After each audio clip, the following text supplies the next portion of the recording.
Dear students, यहाँ पर आज जिम्नोस्पर्म की एक टेलीग्राम क्विज़ आपके पास मौजूद है और जिम्नोस्पर्म के क्वेश्चंस को समझने के लिए और उनको सॉल्व करने के लिए ये क्विज़ का आयोजन किया जा रहा है। मैंने इस क्विज़ का आयोजन इसलिए किया है ताकि आपको जिम्नोस्पर्म के बारे में जानकारी प्राप्त हो सके। यहाँ पर पहला क्वेश्चन आप देखिए, winged pollen grains are present in, यानी कौन से पॉलन ग्रेन्स ऐसे होते हैं जिम्नोस्पर्म में, कौन सा प्लांट ऐसा है जिसके पॉलन ग्रेन्स में विंग्स होते हैं। ये क्वेश्चन बहुत कॉम्पिटिशन्स में पूछा गया है, PCS, IAS, civil services, NET और जीआईसी के एग्ज़ाम्स में भी इसको पूछा जा रहा है। हायर एजुकेशन में बहुत ज़्यादा पूछा गया है ये। तो इसका आंसर आपको पता होना चाहिए कि पाइनस वो ऐसा प्लांट है जिम्नोस्पर्म का जिसके पॉलन ग्रेन्स में विंग्स होते हैं जो कि एक्साइन से बनते हैं। तो the answer is Pinus, exine से बनते हैं विंग्स। दूसरा क्वेश्चन है कि जिम्नोस्पर्म में क्या होता है। तो जिम्नोस्पर्म के जनरल कैरेक्टरिस्टिक्स के बारे में ये सवाल है, जिसमें आपको जिम्नोस्पर्म के जनरल कैरेक्टर्स के बारे में जानने का मौका मिलेगा। तो gymnos means naked, sperma means seed. तो जिसमें नेकेड सीड्स हों वो जिम्नोस्पर्म। और नेकेड सीड क्यों होते हैं? क्योंकि इनमें ओवरी एब्सेंट होती है। तो ओवरी एब्सेंट, नेकेड सीड्स, और इनमें फर्टिलाइजेशन से पहले एंडोस्पर्म बनता है, इसीलिए एंडोस्पर्म हैप्लॉइड होता है। तो इस क्वेश्चन का आंसर यहाँ पर ऑल होगा। ये सभी चीजें इसमें पाई जाती हैं। Now the third question is double fertilisation is characteristic feature of. आपको पता होना चाहिए कि साइकेडेल्स, कोनिफेरल्स और नीटेल्स डेवलप्ड ऑर्डर है जिसके कई मेंबर्स होते हैं, जिसमें से एक नीटम होता है और एक इफेड्रा होता है। तो यहाँ पर दो ऑप्शन आपको सही दिखाई दे रहे होंगे, एक नीटम और एक इफेड्रा। इफेड्रा चूंकि हाईली डेवलप्ड है, इसमें डबल फर्टिलाइजेशन खूब पाया जाता है, तो ephedra will be the answer. Cycas और पाइनस चूंकि प्रिमिटिव जिम्नोस्पर्म है, इसलिए उनमें डबल फर्टिलाइजेशन नहीं पाया जाता है। इफेड्रा जो नीटेल्स ऑर्डर का मेंबर है, ये एंजियोस्पर्म से सिमिलरिटी शो करता है। Next question is mycorrhiza is characteristic of. Mycorrhiza किस में पाया जाता है? तो mycorrhiza is characteristic feature of, देखिए साइकस में जो नॉर्मल रूट होती हैं, इसके अलावा कोरलाइड रूट होती हैं।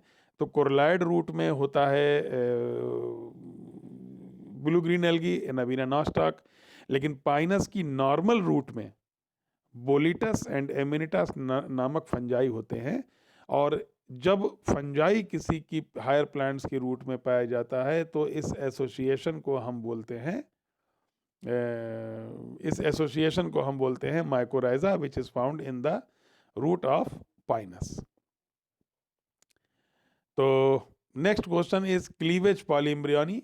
ये आपको याद रखना पड़ेगा, रटना पड़ेगा आपको कि cleavage polyembryony is actually the characteristic of Pinus.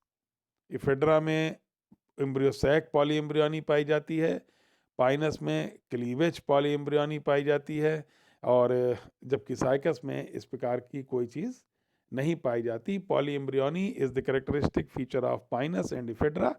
Cleavage polyembryony is found in Pinus, and remember that the only one embryo is actually matured.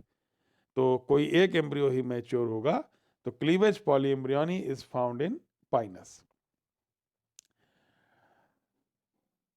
The next question is phylloclade. Actually जो हाईली डेवलप्ड प्लांट है जैसे कि ephedra, तो ephedra की जो leaf होती है उसमें फोलियज लीफ एब्सेंट होती है, केवल स्केली लीव्स पाई जाती है। तो फोलियज लीफ एब्सेंट होने के कारण इनमें जो फोटोसिंथेसिस होती है उसको करने के लिए यहाँ पर लीफ नहीं होती। तो फोटोसिंथेसिस स्टेम के द्वारा होती है, स्टेम ग्रीन हो जाता है, क्लोरोफिल डेवलप हो जाता है। तो जब स्टेम लीफ का काम करने लगता है, जब स्टेम लीफ लाइक हो जाता है, when stem performs photosynthesis, such stem is known as phylloclade which is found in Ephedra. Next question is gymnosperms are also known as. तो देखिए जितने भी सीड प्लांट्स होते हैं, seed plants are actually the known as the phanerogams. These are gymnosperms, these are angiosperms. Angiosperm और gymnosperm दोनों seeded हैं, दोनों फेनेरोगेम्स हैं, लेकिन एंजियोस्पर्म में ओवरी प्रेजेंट होती है, इसलिए वहाँ पर फ्रूट बनता है, लेकिन जिम्नोस्पर्म में ओवरी प्रेजेंट नहीं होती है, इसलिए ये फेनेरोगेम्स विदाउट ओवरी, जबकि angiosperms are phanerogams with ovary. तो जिम्नोस्पर्म्स फेनेरोगेम्स यानी seed plant but no ovary, तो phanerogams without ovary. So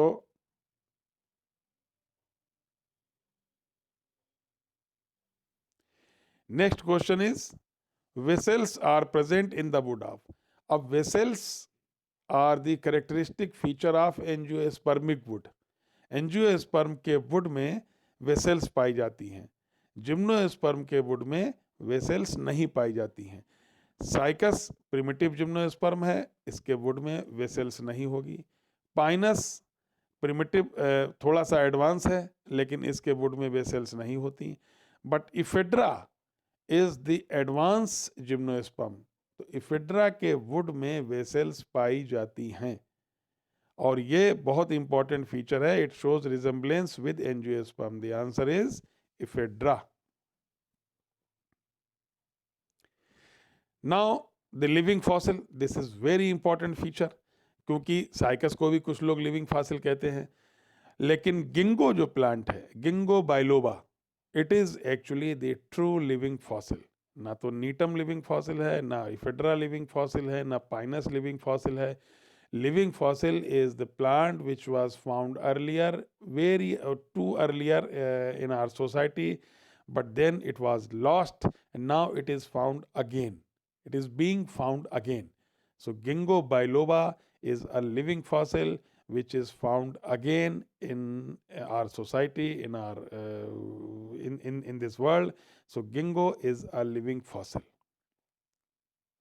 and the last question is circinate vernation. ये बहुत इंपॉर्टेंट क्वेश्चन है, क्योंकि circinate vernation is the characteristic feature of fern, not the gymnosperm.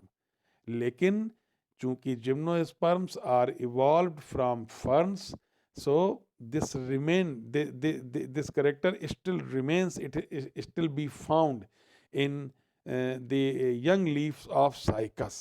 तो cycas की young leaf में circinate vernation मिलता है, which shows that this cycas is evolved from fern. Gymnosperm का विकास फर्न से हुआ, सर्सिनेट वर्नेशन से ये पता लगता है। So this is all about the gymnosperms quiz. 10 MCQs आपको दिखाई दिए यहाँ पर, और यहाँ पर आपको जो 10 MCQs दिखाई दे रहे हैं, उसमें आपको देखें आप कि विवेक ने टॉप किया है, 8 क्वेश्चन सही हैं इनके। अक्षत वर्मा ने 7 क्वेश्चन सही किए हैं। अनुष्का सिंह ने 7 क्वेश्चन सही किए हैं 4 मिनट 8 सेकंड में। और निवेदिता साधु खान ने 6 क्वेश्चन सही किए हैं। और इसी प्रकार से, इसी क्रम से ये क्वेश्चन देखते हैं आप, नीचे चलते चले जाएंगे तो आपको बहुत सारे, ये 18 लोगों ने इस क्विज़ को खेला, और इस क्विज़ को, ये क्विज़ आपके जिम्नोस्पर्म की तैयारी को बहुत बेहतर करेगा। आप सब लोगों को इस प्रकार के क्विज़ खेलना चाहिए। और केवल 5 क्वेश्चन लक्ष्य पांडे के सही हुए हैं। लक्ष्य पांडे को और ज़्यादा क्वेश्चन सही करने चाहिए थे, लेकिन कोई बात नहीं, चूँकि थोड़ा सा इसमें BSc का सिलेबस भी शामिल है, इसलिए 5 क्वेश्चन भी इनके काफ़ी हैं। तो ये जिम्नोस्पर्म की क्विज़ है जो कि तैयारी के लिए बहुत ज़रूरी होती है। मुझे उम्मीद है कि टेलीग्राम की इस क्विज़ को आप लोगों ने अच्छे से समझा होगा और अच्छे से आपने इस क्विज़ को कर पाया होगा। मेरी शुभकामनाएं आप सभी के साथ हैं। मैं टेलीग्राम पर रोज़ नई नई क्विज़ेज़ आपको खिलाता रहूँगा। आप लोगों को 6:30 बजे यहाँ पर मौजूद रहना है और अच्छे से अपनी तैयारी करनी है। नीट और नेट के कॉम्पिटिशन्स के लिए मैं कल एक नई क्विज़ आपको खिलवाऊंगा, जिसमें कोशिश करूंगा कि कुछ क्लासिकल जेनेटिक्स का पार्ट हो, जो कि लिंकेज और क्रॉसिंग ओवर से संबंधित भी हो सकता है। तब तक पढ़ते रहिए, खूब पढ़ते रहिए।